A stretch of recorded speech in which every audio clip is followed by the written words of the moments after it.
నేను మాట్లాడాల్సిందంతా సినిమాలో మాట్లాడేశాను. ఈ పెద్ద బయట మాట్లాడడానికి ఏం లేదు.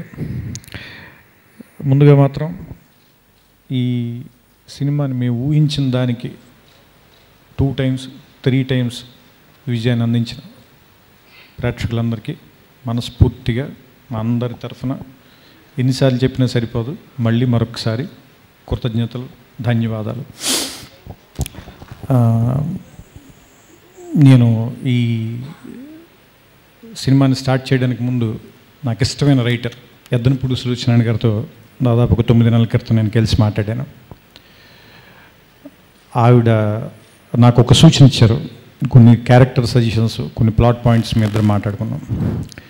సో ఒక రకంగా చెప్పాలంటే ఈ సినిమాకి మూల కథ ఎద్దనపూడి సులోచన గారి పేరు వేయాలి. సో ఆవిడది థ్యాంక్స్ కార్డులు వేసాం మేము, కానీ టెక్నికల్ కారణాల వల్ల అది ముందు రాలేదు. దాన్ని మీరు కాకపోతే ఇప్పుడున్న ఈ డిజిటల్ టెక్నాలజీ వల్ల దాన్ని జాయిన్ చేయడానికి మాకు 48 గంటల కంటే ఎక్కువ టైం పట్టింది. దాన్ని మీరు అందరూ సినిమాలో చూడొచ్చు. సో నాకు సంబంధించి దీనికి సంబంధించిన వివాదం ఇక్కడితో పూర్తయిపోయిందని నేను అనుకుంటున్నాను. ఇంకా చేయాలనుకుంటే నేను దీని గురించి మాట్లాడేదేం లేదు. ఇది వదిలేస్తే ఇంకా సినిమా విషయంలోకి వద్దాం.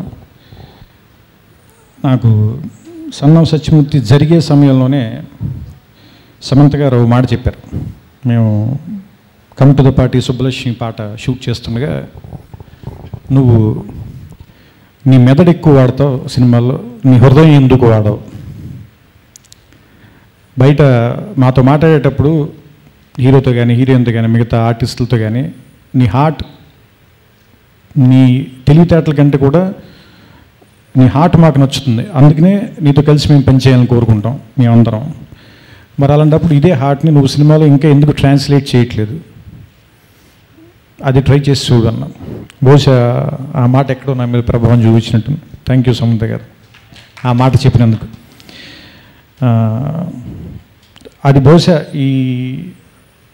ఇంత దూరం నేను రావటానికి, ఇంత రిస్క్ తీసుకోవటానికి నన్ను ముందుకు నడిపింది. ఇంకొకటి, నేను నితిన్ తోటి సన్నం సత్యమూర్తి కంటే ముందు సినిమా చేయాలి. అప్పుడు నేను ఆయన ఎక్కడున్నారని శరత్మరావు గారిని కనుక్కోమని ఫోన్ చేయమంటే ఆయన స్పెయిన్లో ఉన్నాను. సరే, ఆయన స్పెయిన్ నుంచి వచ్చేలోపే ఈ సన్నం సత్యమూర్తి తాలూకు మాటలు పూర్తి అయిపోయాయి. సో అందుకని నేను ఆయనకి ఒక సినిమా బాకీ ఉన్నాను. ఎందుకంటే నేను సామాన్యంగా మాట ఇవ్వడానికి ఇష్టపడను, ఇస్తే మాత్రం ఎలాగోలా దాన్ని నిలబెట్టుకునే ప్రయత్నం చేస్తాను. నాకు ఎక్కడో లోపల ఫీలింగ్ ఉండిపోయింది, నేను ఆయనతో సినిమా చేస్తానని చెప్పి వెనక్కి వెళ్ళిపోయానా అనే ఫీలింగ్ వచ్చిందా అని. ఈ సినిమా అయిపోయిన వెంటనే నేను కళ్యాణ్ గారితో ఒకసారి మాట్లాడుతున్నప్పుడు నెక్స్ట్ ఎవరితో చేయాలి అనే డిస్కషన్ మీ ఇద్దరు ఏదో ఊరుసారి మాట్లాడుకుంటుంటే కళ్యాణ్ గారు అన్నారు, మీరు నితిన్తో సినిమా చేస్తానని ఇంతకుముందు ఒకసారి చెప్పారు, మీరు ఆయనతో చేయడం ధర్మం అని నేను ఫీల్ అవుతున్నాను. అలా గుర్తు చేసినందుకు కళ్యాణ్ గారికి కూడా కృతజ్ఞతలు చెప్పాలి ఈ విషయంలో. ఆ తర్వాత వెంటనే నితిన్ గారికి ఫోన్ చేస్తే, ఈసారి నేను హాలిడేకి కూడా ఎక్కడికి గోవా కూడా మీరు సినిమా తీసేసరికి హైదరాబాద్లోనే ఉంటున్నాను. Thank you Reddy. కాబట్టి ఇది మొత్తం మా సినిమా రెడ్డి సామ్రాజ్యం అయిపోయింది. అది కాదు, శ్రీనివాస్ రెడ్డి గారు నాకెందుకో తెలియదు చాలా ఇష్టమైన కమెడియన్.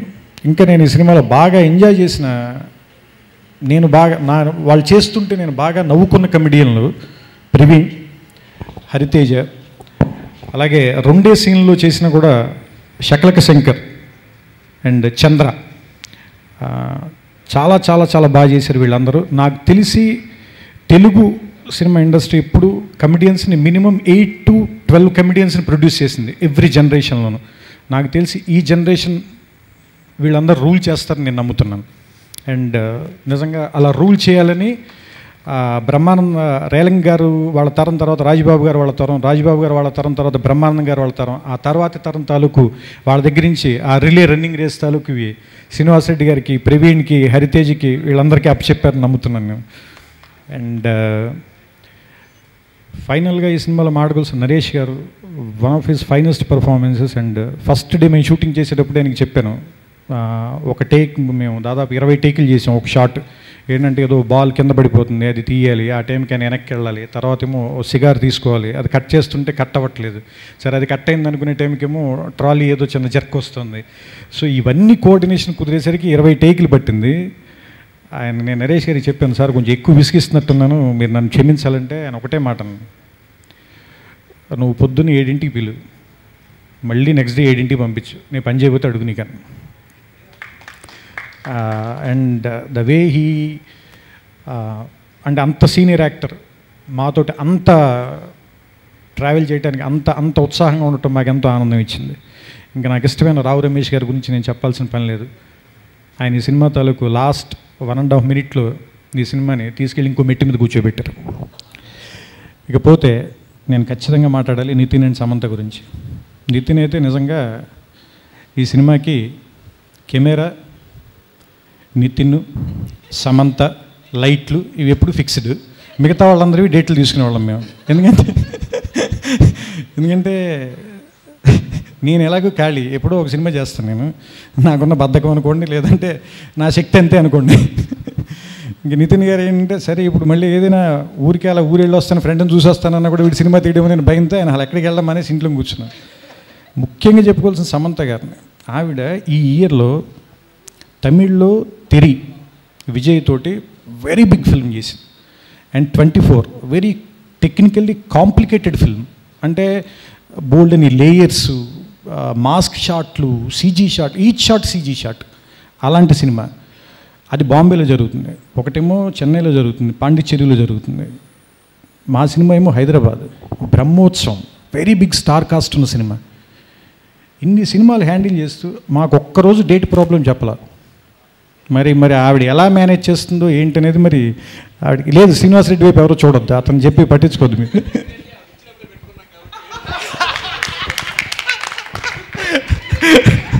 అండ్ అదే ఆ జోక్స్ ఏ పార్ట్, కానీ ఆవిడ తాలూకు అన్బిలీవబుల్ సపోర్ట్కి మీ అందరి ముందు థ్యాంక్స్ చెప్పాలి. అంటే సామాన్యంగా హీరోయిన్లు అన్ని డేట్లు ఇవ్వటం, నేను 7 సినిమాలు చేశాను, ఇది నా 8వ సినిమా అనుకుంటున్నాను నేను, సరే గుర్తులేదు, కానీ నేను ఇప్పటిదాకా చూడలేదు. అండ్ థ్యాంక్స్ సమంత గారు. సో అందుకని నిజంగా చెప్పాలంటే ఈ సినిమాని ఇద్దరు హీరోల సినిమాగా అభివర్ణించవచ్చు. ఎందుకంటే వాళ్ళిద్దరు ఎప్పుడు సెట్లు తిరుగుతుండే. అంటే సమంత గారు ఒక టైంలో అడిగారు, ఏంటి నీ లేకుండా మీకు సీన్లే పెట్టుకోరా, మీరు ఫైట్లు అవి తీసుకోండి, నీ లేకుండా సినిమా తీయండి అమ్మ కొద్దిగా, నాకు కొంచెం కంఫర్ట్ ఇవ్వండి అంటే, అదండి రోలింగ్ టైటిల్ సీన్ ఒక్క దాంట్లో మీరు లేరు, అది ఒక్కడ తప్పితే మిగతా సినిమా ఆవిడ యాక్ట్ చేస్తున్నారు. ఇకపోతే నితిన్ ఎంత సింక్లో ఉన్నామంటే, నేను నితిన్ క్లైమాక్స్లో ఆ కింద కూర్చుని సమంతతో మాట్లాడే సీన్ ఉంటుంది. ఆ మాట్లాడడం షూట్ చేసేసాం. అది అయిపోయిన తర్వాత ఆ రోజు రాత్రంతా నాకు లోపలేంటో అదేదో ఇంకా కరెక్ట్గా రాలేదు, ఎందుకంటే సమంత గారిది షూట్ చేసేసాం. ఆవిడ అసలు చాలా అద్భుతంగా చేసేసింది. అంటే ఏమంటారు, స్టిల్ ఫోటోగ్రాఫర్ అయితే ఫోటోలు తీయటం మానేసి ఇలా చూస్తుండే ఆవిడని. అంత మేము వాడికి చెప్పి ఏ ఫోటోలు అని అంత అద్భుతంగా చేశారు. అది మీరు సినిమాలో ఇప్పుడు నేను థియేటర్లు చూస్తుంటే జనం క్లాప్స్ కొడుతుంటే నేనేం ఆశ్చర్యపోలేదు, ఎందుకంటే ఆ రియాక్షన్ ముందే చూసేసాను నేను. ఆ తర్వాత నితిన్ గారితో షూట్ చేసాం.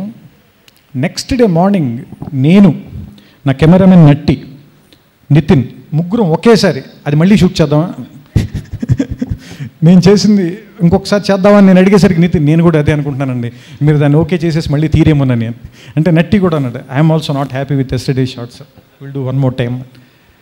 అంటే దాన్ని ఏదో బ్యాలెన్స్ చేయడం సరిగ్గా బ్యాలెన్స్ చేయలేదు సమంతతోటి నితిన్ తాలూకు రియాక్షన్ అనిపించింది. So we short it again. అంటే ఏదో పని చేసాం వెళ్ళిపోయామని కాకుండా, ఇది ఎందుకు చెప్తున్నానంటే, కెమెరామెన్ నటరాజన్ కానీ అండ్ నితిన్ కానీ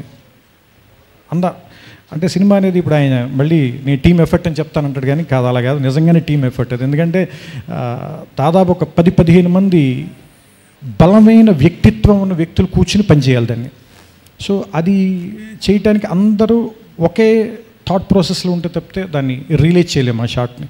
సో నేను ఒకలాగా ఆలోచించి, వేరొకళ్ళు సమంత గారు ఒకలాగా ఆలోచించి, నితిన్ ఇంకొకలాగా ఆలోచిస్తే, కెమెరామెన్ మరోలా ఆలోచిస్తే ఆ షాట్ ఎప్పటికీ పూర్తి కాదు. ఒకవేళ పూర్తయినా మీకు అంత ఆనందాన్ని కలిగించదు. అంటే ఏమంటారంటే, ఈ టెక్నికల్ విషయాలని చెప్పలేకపోవచ్చు, కానీ ప్రేక్షకులు ఏదో తేడా ఉంది, ఎందుకో నచ్చలేదు అంటారు. సో ఇప్పుడు ఏదో బాగుంది ఈ సినిమాలో అని అందరూ అనడానికి ఆ ఏదోకి వీళ్ళందరూ పడిన కష్టం కారణం నాతో పాటు.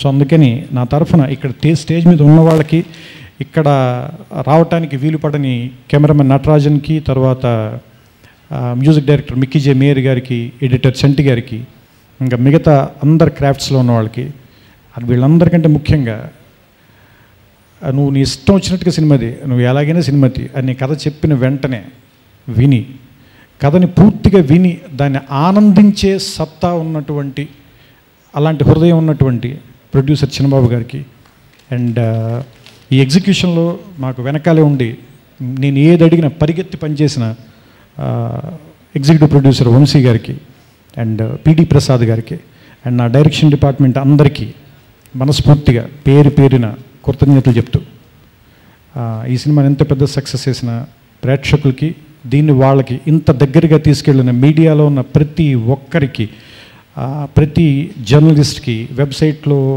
రాసిన వాళ్ళకి, టీవీ యాజమాన్యాలకి అందరికీ మనస్ఫూర్తిగా కృతజ్ఞతలు చెప్తూ సెలవు తీసుకుంటున్నాను. నమస్కారం.